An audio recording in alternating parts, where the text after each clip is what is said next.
Okay, we're going to get started on chapter 3, and I will pull up some of the slides that I'm going to look at with you. I'm not going to go through all of these, but this chapter is on income taxes. And a lot of you may know this chapter just from experiences with paying your own taxes. But we're going to cover some of the basics of income taxes. And it says that typical American family pays more than 1/3 of its gross income in taxes.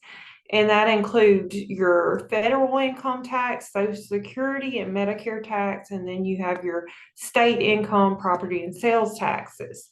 So, what we want to do is we want to minimize the amount of taxes we pay, but we want to do that by following the law.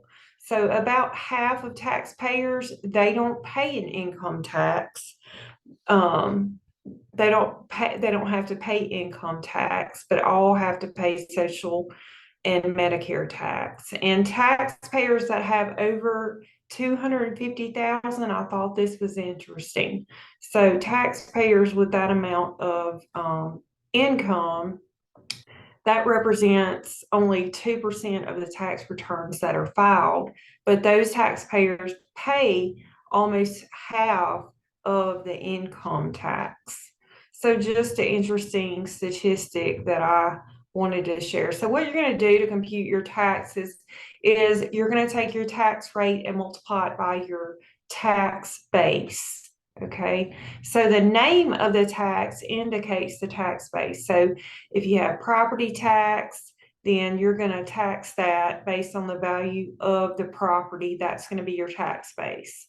Then you have sales tax, where the tax base would be the sale. Okay.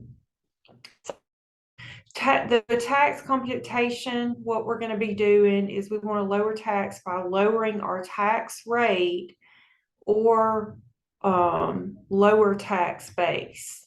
Okay, so the lower tax rate by nature of income is your capital gains and dividends tax at a maximum of 20%. And then a gain up to 250,000 single or 500,000 joint from the sale of personal residence is taxed at a 0% rate. Okay, so that is an interesting point to note. Let's see. And then we want a lower tax base by using our deductions, exclusions, and exemptions. So it's important that you know and you're aware of this. And tax law changes. So it's important that if you have a complicated tax situation, that maybe you consult with a CPA. Okay, so here's your tax rates for a single taxpayer, and you can see over here 2018 and then over here at 2019. And you can see as the income goes up that it's those levels are taxed at more. So the first for 2019, the first 9,700 is taxed at a 10% rate. But then anything you make over that up to 39,475 is going to be taxed at a little bit more, and you can see as it increases. Okay, let's move on. All right, so let's talk about federal income tax. It's referred to as a progressive tax rate, and that's what I was just explaining in the last slide.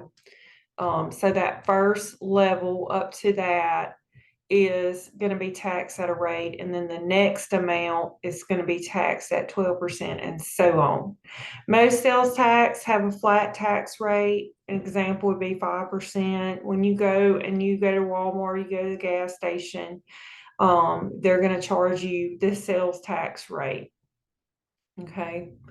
And since the higher income taxpayer spends less of their income on items subject to sales tax, the sales tax paid as a percent of income actually decreases as the income increases. So the sales tax is referred to as a regressive tax rate. All right, let me look and see. Okay. For planning purposes, we have our average tax rate and our marginal tax rate. So your average tax rate, you're going to calculate that by taking the total tax divided by your taxable income. But your marginal tax rate is going to be the tax on the last or next dollar of taxable income. Okay, so it's going to be the rate from the tax bracket that applies to the taxpayer. All right, so very important to note, average tax rate, you're going to use that for your long range planning. The marginal tax rate you're going to use for your short term planning. All right, and then these are your filing statuses. I'm not going to go through all of these. I want you to know these.